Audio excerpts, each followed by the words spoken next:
여러분 그동안 잘 지내셨습니까? 이제 바람이 선선하게 불고 가을에 접어드는 길목에서 참 마음 닦고 수영하고 기도하기도 참 좋은 계절이 되었습니다. 이럴 때일수록 수영하는 스님들도 참 공부하기 좋은 시절이다 이렇게 얘기합니다. 송광사에서는 어제 금강산림법회 입제식을 가졌습니다. 49일 동안 이제 일주일마다 초청 법사들을 모셔다가 법문도 하고 또 이제 그 위패를 모셔가지고 조상님들과 천도도 지내드리고 합니다. 우리가 독서의 계절이라 그러는데 마음 수행하는 사람들은 우리 마음의 심경을 잘 관찰하고 보고 하는 것이 정말 의미 있는 독서의 계절에 맞아서 할 수 있는 수행이다 이렇게 생각해야 됩니다. 금강경은 우리 조계종의 교과서이고 수행의 지침서입니다. 금강경은 항상 우리 송광사 보조국사스님께서도 찾아온 수행자들에게 금강경은 참 중요하니까 수지 독송하라고 권했다 합니다. 그리고 조계종에서도 그만큼 중요하니까 교과서로 삼고 수행의 지침서로 삼고 또 우리 불자님들은 생활의 지침서로 삼아가지고 금강경을 늘 수지 독송하라고 권하고 있습니다. 그런데 금강경의 핵심은 제1본 속에 다 들어있다고 합니다. 1본 속에 들어있는데 읽어봐도 별 내용이 없는 것 같은 생각이 들잖아요. 일상생활 중에 한 부분을 나타내겠거든요. 그런데 금강경도 제1본 속에 잘 들어있다는 것은 옛날부터 도를 깨달은 선사 스님들은 금강경은 제1본에서 끝났다 이렇게 얘기합니다. 그런데 경을 강의하는 사람들은 그런 말을 안 해요.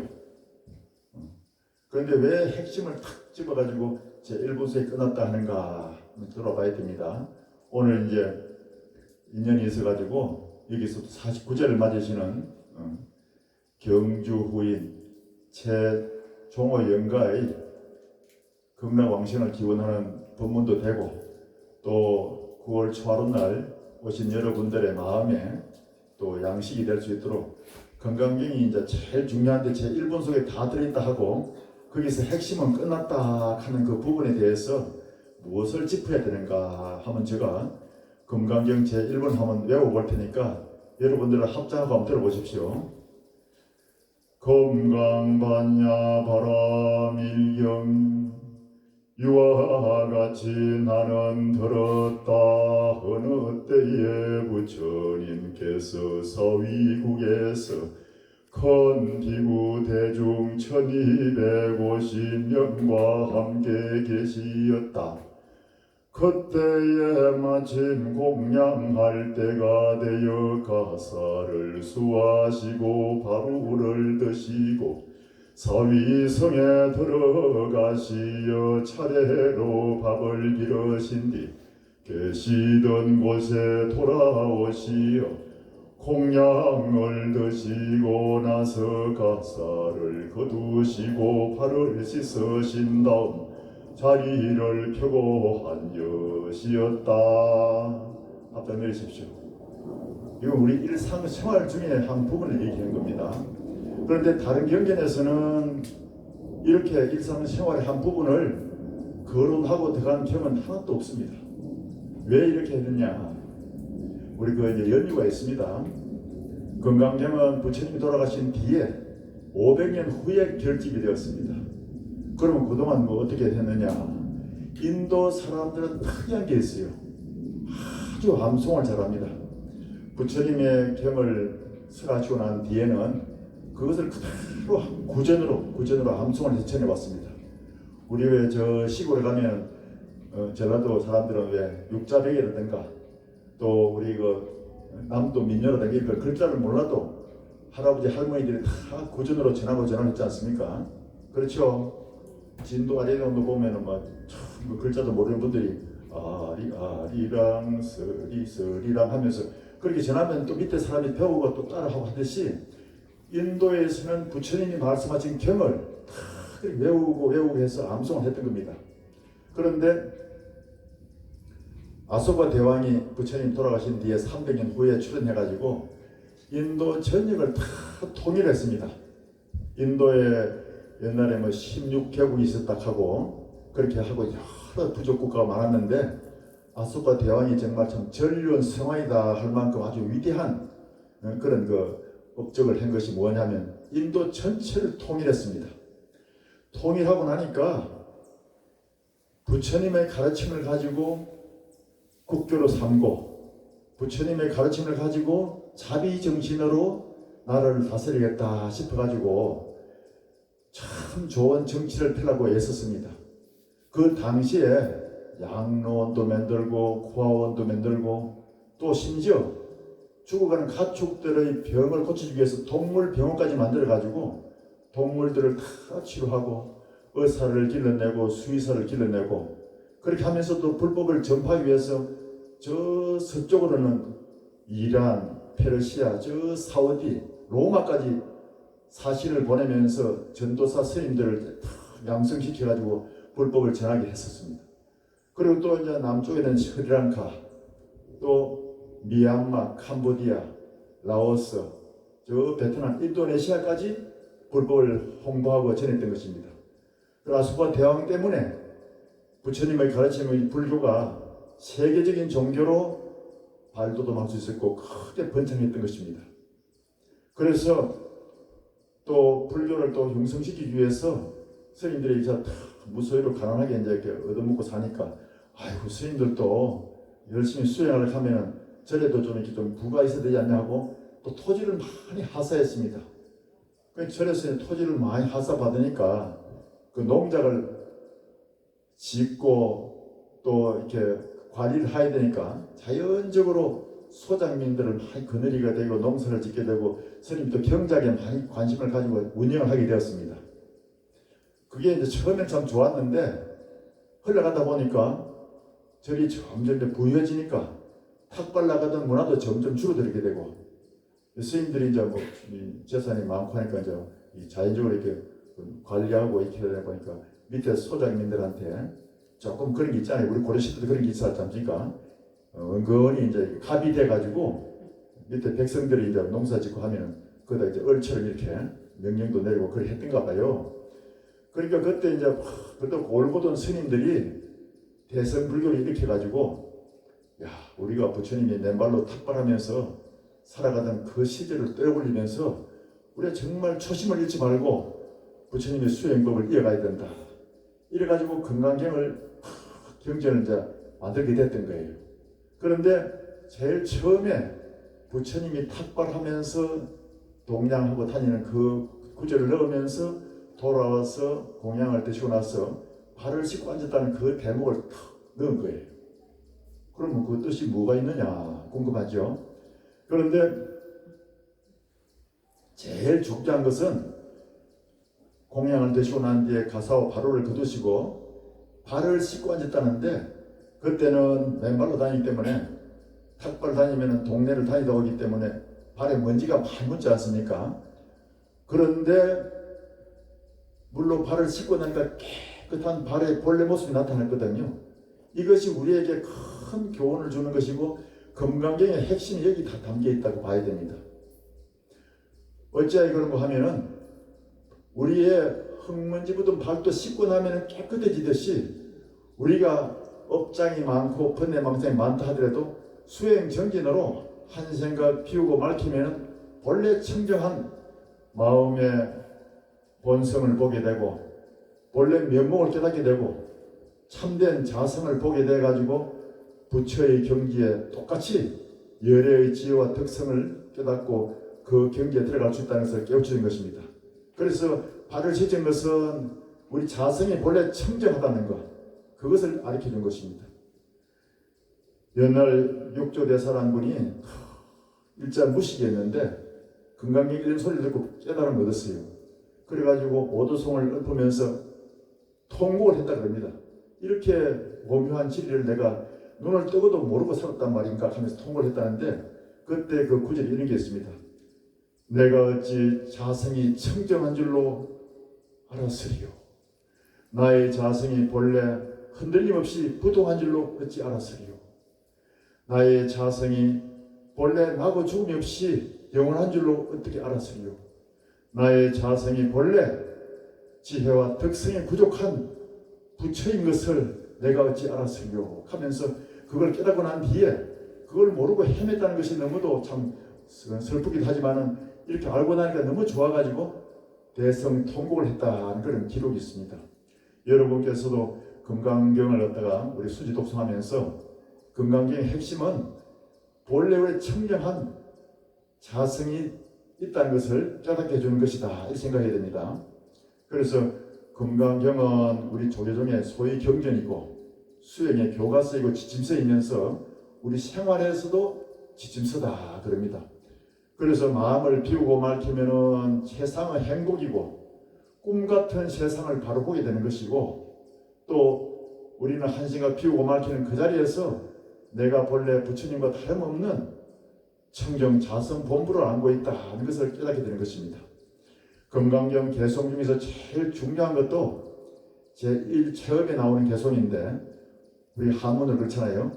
범소유상 계시허망 약견재상 비상 격견열애 이라는데 이 상이라는 것이 참 중요하지 않습니까? 금강경에 상이 많이 나오지 않습니까? 그리고 이제 모양상이라는 뜻도 돼요. 그런데 산스크리트 저기 인도에 있는 그 원래 그 금강경 강의할 그 당시에 산스크리트로 된 경전을 보면은 산스크리트의 상이라는 것이 어떻게 나왔냐면 분별망상 그런 것도 되는 것입니다. 그러니까 우리 모양이 보이는 이 형상들의 상이 아니고 우리 마음속에 있는 분별망상 그것도 금강경에 나오는 상이라는 거예요. 그러면 어떻게 되느냐? 범수의상 계시허망 물론 모든 상이 계시허망 다 허망하다. 그런데 이 모든 형상들이 허망한 게 아니고 금강경은 어디까지나 다 정신세계를 나타낸 것이거든요. 우리 마음속에 있는 분별망상이 알고 보면은 다 허망한 것이다.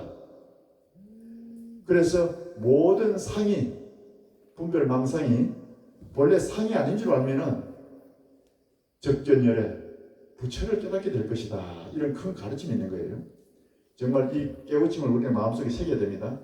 우리 본래 뭐 업장이 많다는 게 아니고 아무리 업장이 많고 뭐 지은 죄가 많고 하더라도 한 생각이 탁 피우고 맑혀가지고 발을 씻듯이 씻으면 깨끗해지는 본래 나의 청정한 자성을 볼 수 있고 한 생각 피우고 맑혀가지고 수행 정진을 통해서 모든 번뇌 망상이 다 사라진 자리에 들어가면은 그게 삼매의 경지인데 거기에 들어가면은 우리의 청정 자성 본부를 청진하게 되고 깨닫게 된다. 그것이 금강경의 핵심입니다. 아시겠죠? 오늘 이 이치를 49절을 맞으시는 경주 후인 최종원 영가도 탁 듣고서 마음속에 기하게 될 겁니다. 영가가 되면은 우리 몸뚱이를 가진 인간보다도 7배 이상의 지적 능력이 발달된답니다. 왜 그러느냐? 우리 몸에 끄달리잖아요. 꼬집으면 아이고 아프다 하고 배고프면 주님 배를 안고 자고 하는데 영가가 되면은 꼬집어도 아프지도 않아요. 배도 고픈 게 없어요 사실은.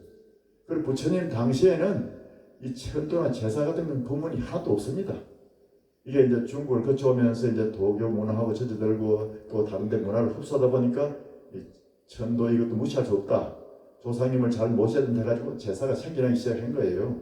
그런데 이런 법문을 들으면은 영가는 바로 알아듣는답니다. 왜냐? 이 몸에 대한 집착과 망상이 다 벗어버리기 때문에 그 빈 마음에 맑은 그 식의 상태에서는 바로 알아듣는 것이 우리 인간보다도 7배나 더 빠르다 그럽니다. 오늘 그래서 이제 영가께서도 이런 이치를 아시고 마음의 해탈을 얻게 될 것입니다. 사람은 태어나면 누구나 다 인연 따라서 가게 됩니다. 그런데 여러분께서 돌아가신 분을 탁 문상을 갖게 있지 않습니까? 그럼 막 울고 뭐 3주도 울고 난리 나요. 그런데 울 필요가 없습니다. 그때는 가장 좋은 문상법이 뭐냐면은 그 사진을 보면 이제 아멘 있잖아요. 옛날에 참 나를 참 반갑게 맞아주던 그런 어른이시고 또 인연이 있는 분이 있고 또 혹은 우리 부모님이고 또 조상님이잖아요. 그럴 때는 가가지고 아이고 참 그동안 감사했습니다. 함께하는 세월 동안에 너무도 감사하고 행복했습니다. 물론 이제 아버님 부모님이 돌아가셨다 하면은 그 조남을 부르면서 아버님 어머님 그동안 참 감사했습니다. 그리고 우리 가족 모두가 다 행복했습니다. 덕분에 우리는 이렇게 잘 성장했고 앞으로도 그 참 가르쳐 주신 뜻을 잊지 않고 잘 살아갈 것입니다. 이제는 아무 걱정하지 마시고 좋은 데로 가십시오. 남은 유족들은 유족들의 복으로 잘 살아갈 것입니다. 아무 걱정하지 말고 좋은 데 가시기를 마음속으로 축원합니다. 이렇게 하면서 내가 뭐 건강경을 읽어주든지 아니면 반야신경을 들려주든지 간단한 그런 마음속에 발언을 해주면은 그것이 영가분에게 가장 좋은 문상이 되는 것입니다. 아니 울고 짜고 해봤자 어쩔 수 없잖아요. 가신 분 옷 타러 오시는 것도 아닌데 괜히 내가 마음이 더 슬프고 옆에 사람들도 울면 또 슬퍼지는 거예요. 한 생각 탁 돌이켜가지고 그 영가분에게 이런 이치를 일러주고 이제는 좋은 데로 가십시오. 아버님 어머님 인연도 여기까지입니다. 여기까지 우리를 키워주고 길러줬으니까 너무 감사했습니다. 고마웠습니다. 그리고 그동안 행복했습니다. 물론 이제 그 사이에 이제 뭐 좋고 나쁘고 또 슬프고 뭐 이런 다 아쉬운 점이 많지만은 그건 다 흘러가는 구름과 같은 거예요. 그래서 원래 청정한 마음의 자리에 돌아가셨으니까 이제는 영원한 해탈 세계를 향해 가십시오. 그러면서 이제 부처님의 경을 일러준다든가 좋은 법구를 일러준다든가 이러면 그것이 가장 좋은 문상입니다. 그걸 아셔야 됩니다. 그리고 이제 중량절이 다가오는데 10월 4일 중량절인데 그때 3기하고 5개를 주는 행사를 치릅니다. 부처님께서도 늘 공양하러 가서 공양을 받고 나면은 간단하게 법문을 하시는데 거기 보면 늘 이 5개 3기가 중요하다는 말씀을 하셨습니다. 그때 부처님께서 하시는 그 말씀을 제가 가끔 들려드리고 있는데 오늘 합장 한번 챙겨보십시오. 합장하십시오. 부처님께서 공양을 드신 후에는 그 집안에 모인 사람하고 또 공양을 준비한 그 사람들이 다 나와가지고 법문을 듣습니다. 또 그 마을에 있는 사람들 다 모여와가지고 정원의 자리를 깔고 앉아가지고 부처님 법문을 듣게 됩니다. 그때 부처님께서 항상 하시는 말씀 중에 이런 게 있습니다. 출가 수행자들에게 함께 공양을 올리는 것은 큰 공덕이 되느니라. 보다 더 큰 공덕은 삼보에 기하는 것이니라. 보다 더 큰 공덕은 오계를 지키는 것이니라. 보다 더 큰 공덕은 자비심을 지니는 것이니라. 보다 더 큰 공덕은 삼보를 위한 사원을 짓는 것이니라. 이 세상에서 가장 큰 공덕은 삶의 덧없음에 깊은 통찰력을 키우는 것이니라. 합장 내리십시오. 삶의 덧없음에 깊은 통찰력이라는 것은 우리가 마음을 닦고 수행해가지고 지혜 완성을 이루는 것입니다. 그것이 가장 큰 공덕이 됐거든요. 그래서 우리는 마음을 헐 비우는 이 수행 정리를 해야 됩니다. 그래서 제가 이제 선원에서 평생을 살다 보니까 나이도 이제 70이 또 넘었으니까 참선을 하고 싶은 사람이 너무 많은데 제대로 이렇게 다 지시를 해주는 데가 별로 없고 그냥 죽기만 쳐가지고 참선을 하니까 너무 어렵다 그래요.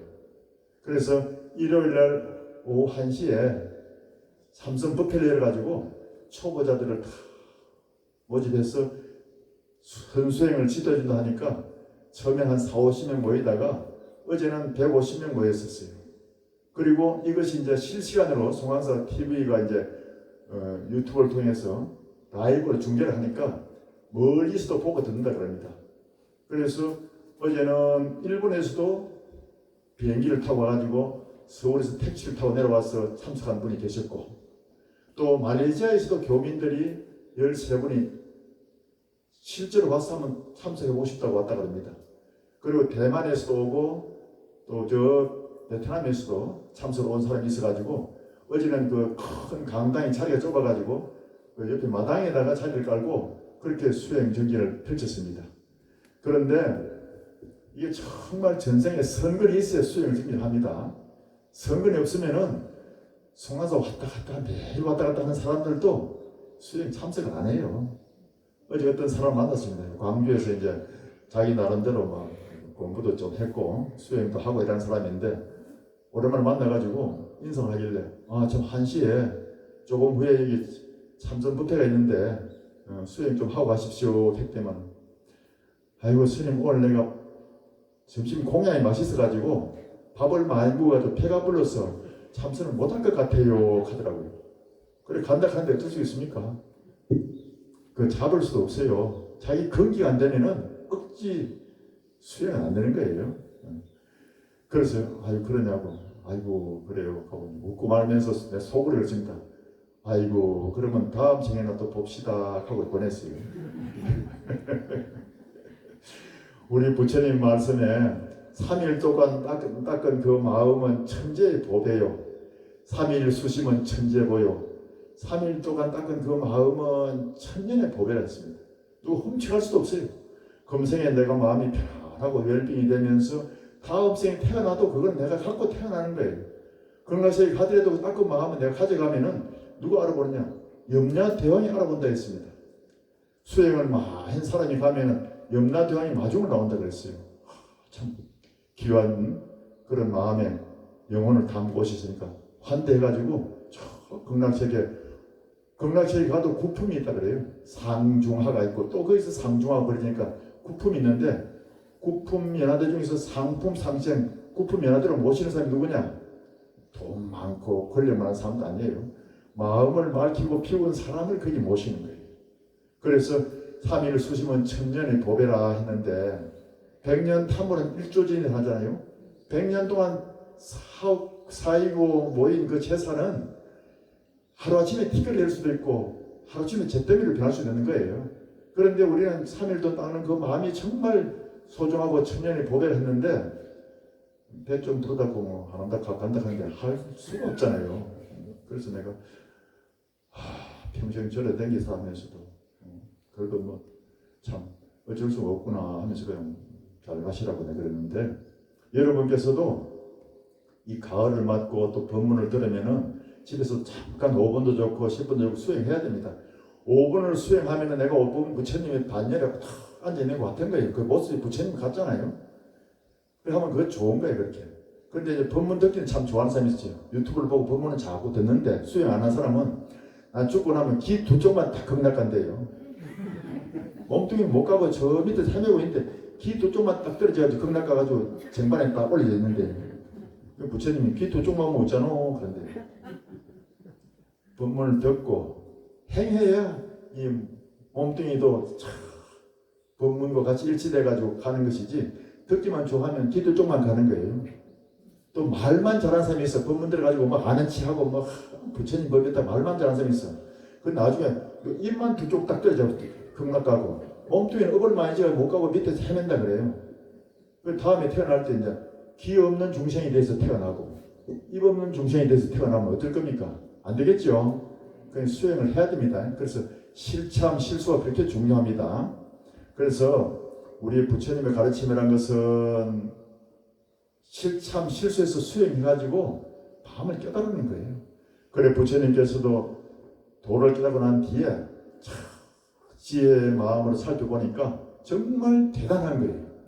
모든 중생들이 다 부처님이 될 수 있는 소지의 씨앗을 다 가지고 있는 거야. 그래서 부처님이 외쳤습니다. 참으로 놀랍고 기특하구나. 일체 중생이 다 열애의 지혜와 특성을 지니고 있구나.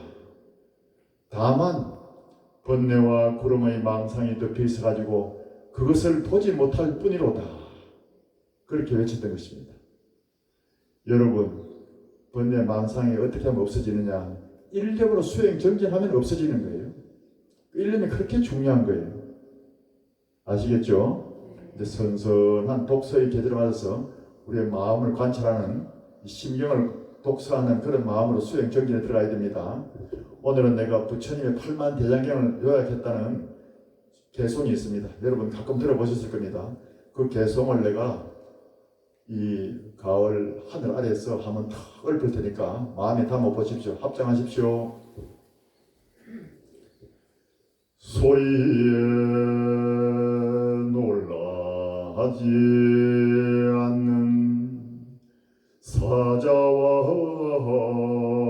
같이 진하게 물들지 않는 연꽃과 같이 그물에 걸리지 않는 바람과 같이 무소의 뿔처럼 혼자서 가라. 합장 내리십시오. 이 세상에는 칭찬하는 소리하고 비난하는 소리로 두 가지가 있습니다. 그런데 부처님께서 말씀하셨습니다. 이 세상에는 영원한 칭찬도 없고 영원한 비난도 없다고 하셨습니다. 그래서 우리는 어떤 소리 들어도 내 마음의 중심을 잡고 수행 정인하는 사람은 흔들릴 필요가 없는 거예요. 자기 중심을 잡고 살아라. 그렇게 깨우침을 주셨습니다. 그리고 연꽃이란 것은 우리 불교의 상징이고 우리의 본심을 깨우쳐 주는 것입니다. 부처님의 마음이고 우리의 참된 불성을 갖다 가르쳐서 연꽃으로 표현했습니다. 진흙 속에서 살면서도 물들지 않고 피어나는 연꽃처럼 우리가 오락악세 산다 하더라도 거기에 휩쓸리지 말고 우리 청정한 자성을 그대로 지키면서 수행 정인으로 꼭 피워내자, 이런 뜻이 담겨 있습니다. 그리고 거물이라는 것은 우리 인간에게는 두 가지 마음에 탁 걸리는 게 있습니다. 첫째는 사람이고 두 번째는 물질입니다. 물질은 곧 재물이 되는 것입니다. 그런데 우리가 인연법을 알고 부처님 법을 알면은 내하고 인연이 아니다 생각하면은 비우면 되는 거예요.